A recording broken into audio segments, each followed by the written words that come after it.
Hello, it's me, Trejak, and today I'm coming at you with a little bit more Destiny 2 content. Now, one of my favorite things to do in this game is build crafting.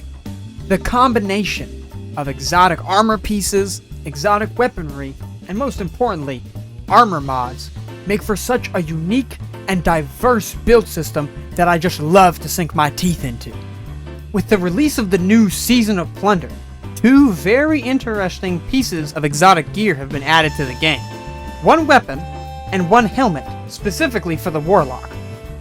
The Delicate Tomb is an energy slot arc fusion rifle that has the exotic perk Trader's Vessel.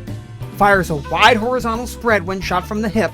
Final blows from this weapon have a chance to generate ionic traces.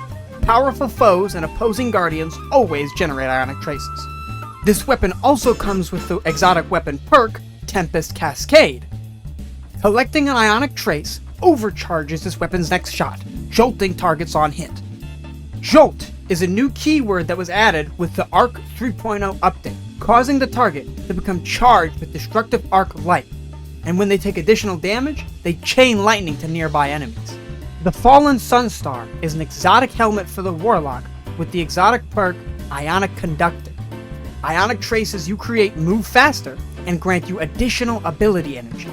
Nearby allies also gain ability energy when you collect an ionic trace. Now, it's kind of a no-brainer that the Delicate Tomb synergizes very well with Fallen Sunstar, given the fact that it can generate ionic traces just by defeating foes. In order to maximize the synergy that these two pieces of exotic gear bring to the table, I've crafted a build which focuses on close quarters ad clear using the Delicate Tomb and empowered arc melee attacks. For the head mods, I am running Tier 1 Resilience Increase, Harmonic Siphon, Fusion Rifle Ammo Finder, and Well of Striking. Since I will be running the Arc subclass, Harmonic Siphon allows kills with my Delicate Tomb to generate Orbs of Power. Well of Striking will regenerate my melee energy when I pick up an Arc Well. For the Gauntlet mods, I will be running Fusion Rifle Loader, Momentum Transfer, Reactive Pulse, and its secondary perk, Finisher Bulwark. Momentum Transfer reduces my melee cooldown whenever I cause damage with a grenade, and Reactive Pulse emits a burst of damaging arc energy when I take damage while surrounded by enemies. Since we have Momentum Transfer, an arc mod, equipped as well, we unlock Reactive Pulse's secondary perk, which allows us to get a powerful overshield while performing a finisher. This gives us a sort of get-out-of-jail-free card if we start to lose a little bit too much health in a crowd of enemies. The chest mods are pretty standard fare. Tier 1 Resilience Increase, Sniper Damage Resistance, Melee Damage Resistance, and Taking Charge, which allows us to become charged with light when picking up Orbs of Power. For leg armor mods, I chose Fusion Rifle Scavenger, Invigoration, and Melee Wellmaker. Invigoration reduces my melee cooldown when picking up an Orb of Power, and Melee Wellmaker allows me to make an Arc Well when I kill a combatant with an Arc Melee, which we can then use to fuel our head armor mod, Well of Striking. Starting to see where this build all comes together now? And finally, last but certainly not least, will be our Bond mods, which are Outreach and Heavy-Handed with its secondary perk, Lock and Load, activated. Outreach reduces melee cooldown when using your class ability, and Heavy-Handed regains half of your melee energy when you use the Charge Melee ability, for the trade-off that it consumes one stack of Charge with Light. And its secondary perk, Lock and Load, adds ammo to the reserves of a fusion rifle, shotgun, sidearm, or submachine gun that you use to kill a combatant while surrounded. You know what that means, right? Defeating a target with the Delicate Tomb while we're surrounded will generate more ammo into its reserves. By combining that with Fusion Rifle Ammo Finder and Fusion Rifle Scavenger, I can generate ludicrous amounts of ammo for my Delicate Tomb. Now, as good as the combination of all these armor mods is, it would be nothing without the synergy that they have with the arc, fragments, and aspects which I have equipped. My first aspect is Electrostatic Mine, which, when defeating targets with arc abilities, or defeating jolted or blinded targets, generates an ionic trace. This aspect also causes you to become amplified when picking up an ionic trace. Amplified is another key word that was added with the ARC 3.0 update, which greatly increases your movement speed and weapon handling, and after sprinting for a short time, increases your speed even further.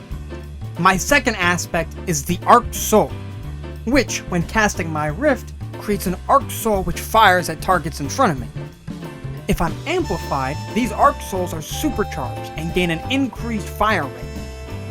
With my fragments, I have Spark of Beacons, which, when amplified, causes my Arc Special Weapon Final Blows to create a blinding explosion, Spark of Volts, which causes my finishers to make me amplified, Spark of Resistance, which makes me more resistant to incoming damage while surrounded, and Spark of Discharge, which causes my Arc Weapon Final Blows to have a chance to create an ionic trace.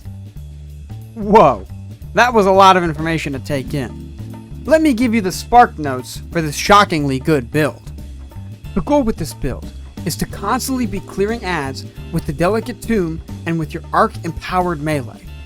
The armor mods I've chosen will give you plenty of fusion rifle ammo and plenty of melee energy to work with to keep working towards this goal. If you start to get low on health, bring an enemy into executable range so you can do a finisher on them and get an overshield. It is important that you never fully run out of ammo for your Delicate Tomb, as you want to be able to use it to kill orange bar or yellow bar enemies to get guaranteed ionic traces from them. If you're really in a tight spot for melee energy, use your grenade or your class ability to activate the armor mods and fragments equipped, which will refund your melee energy for using said abilities.